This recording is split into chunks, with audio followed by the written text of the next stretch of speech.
Hey everyone, welcome back to my channel. Today, I'm going to share a story that might surprise you about how I ended up in medicine. Now, before you start imagining me as this super passionate clinic officer who dreamt of saving lives, let me stop you there. The truth is, I didn't even plan to get into medicine. In fact, my interests were miles away from stethoscopes and hospital scrubs. But somehow life threw me into this world, and looking back, it's probably the best thing that ever happened to me. So let's get into how I went from not interested to absolutely hooked in the world of clinical medicine. So let's go back to when I just finished high school. Medicine, no, it wasn't even on my radar. I was all about computers, technology, and IT. I had this vision of myself working in tech, maybe programming or something equally cool in the IT world. But family happens. A family member of mine, like that one relative who always gives unsolicited advice, sat me down and said, "Hey, why don't you consider clinical medicine? It's a solid career, respected and marketable." And honestly, I wasn't convinced. I mean, I didn't have this burning desire to treat sick people or anything. But being the good listener I was, and I'm still am, I figured, why not give it a shot? I wasn't entering with passion, but let's just say curiosity got the better of me. So there I was entering the world of clinical medicine, not out of passion, but out of influence. I wasn't exactly jumping for joy. I wasn't thinking, wow, I can't wait to learn about diseases. No, I was more like, okay, let's see how this goes. But as soon as I got into it, uh, I started to realize something. It wasn't just about memorizing medical terms or reading textbooks thicker than my laptop. There was this hands-on part of it. There was this hands-on part of it, and that hooked me. And soon something unexpected started happening. I actually started to enjoy. Now I'll tell you about the moment that really lit a fire under me. The moment when I thought, okay, this might actually be for me. I still remember.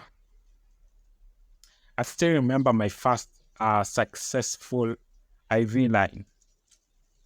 I, wa- I was in my practical sessions, and guess what? It wasn't just on any patient. Oh no, it was on a 1 year old baby. Yeah, talk about pressure. Babies are squirmy, tiny, and everything about them is delicate. But somehow I managed to do it. And that sense of excitement was like nothing else. I remember walking out of the room feeling like, okay, this is what I want to do. I might not have been saving lives at that exact moment, but it feels like I just conquered the world. You know, it's it's funny how something so small can make you realize, okay, maybe I'm onto something here.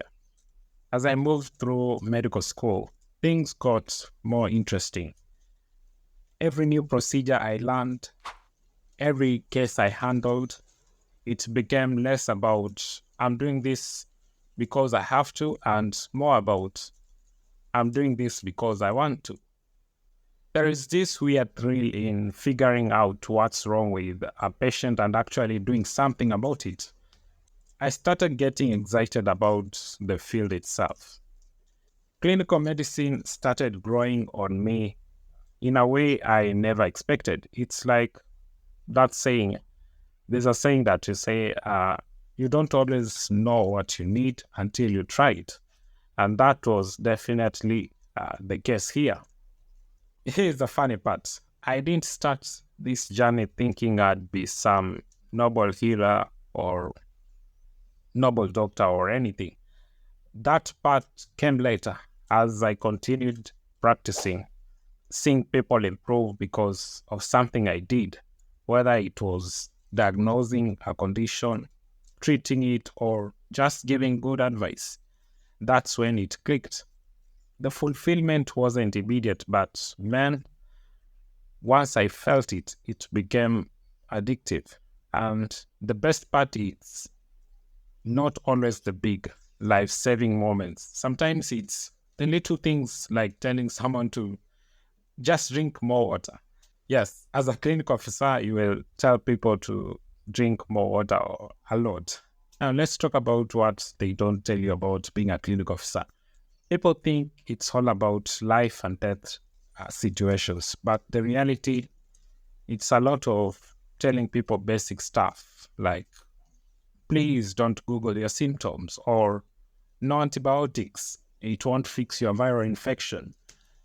Half the job is undoing what patients think they know from the internet or from what they've heard from other people. But honestly, it's kind of fun. Watching people realize that good health isn't always about fancy treatments, but simple changes. That's where the magic happens. So here I am, several years down the line, and I have to admit, I don't miss that IT dream at all. In fact, I am grateful I took that advice. Clinical medicine might not have been my first love, but it sure became one. And there are challenges, but I'll talk about them in another video. You know, it's funny how life works like that. Sometimes the things we don't choose end up being exactly what we need. I've been able to help people, challenge myself, and find excitement in a career I never imagined having. So to everyone watching this video, especially if you are someone who's unsure about your career path, or you are feeling like you're just going through the motions, let me tell you this.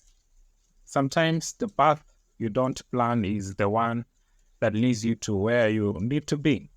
If you'd asked me right after high school whether I saw myself here, maybe I would have laughed. Thanks for sticking around and listening to my journey from IT dreamer to clinical officer.